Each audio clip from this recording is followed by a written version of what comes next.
ඔයාලා දන්නවද කාරණාව? දිව්‍ය ලෝකේ එක දෙවි කෙනෙක් නැහැ. කෙලෙහි ගුණ නැතුව ඉපදිච්ච.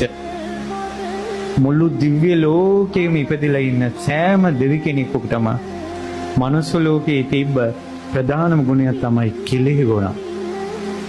කෙලෙහි ගුණ නැති මිනිස්සු දෙව්ලොව උපදින්නේ නැහැ. කෙලෙහි ගුණ නැති මිනිස්සු දිව්‍ය ලෝකෙත් උපදින්නේ නැත්තම් කෙලෙහි ගුණ නැති මිනිස්සු නිවන් දකින්නේ කොහමද? කොල්ලෝ කෙල්ලෝ ඉන්නවා. අම්මව මතක නැහැ, තාත්තා මතක නැහැ. උඹලා මොනවද අපිට කළේ කියලා කියනවා.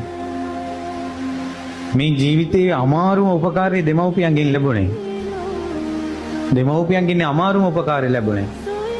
දස මාසයක් කුසේ දරාගෙන ඉඳලා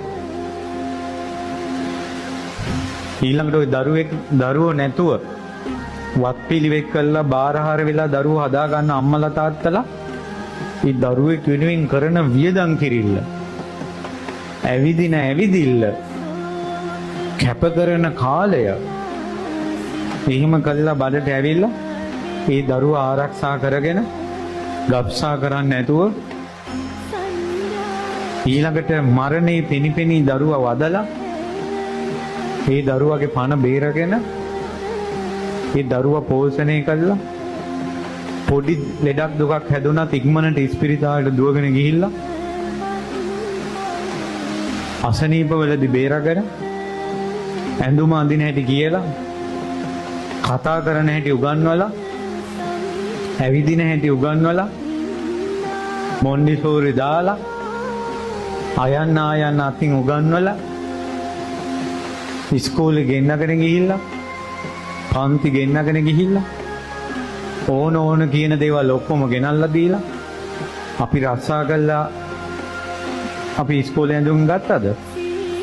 අම්මලා තාත්තලානේ ඇඳුම් අරන් දුන්නේ.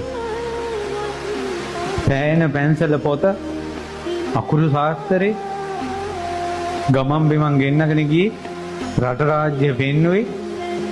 පළවෙනි දුෂ්කරම උපකාරය මව්පියවරු කළා. කාලයක් ගිහිල්ලා උඹලා කවුද කියලා හිතෙනවා නම් උන්ට කෘතඥතාවය නැහැ. Taman උපකාරයක් කරපු කෙනාට පෙරලා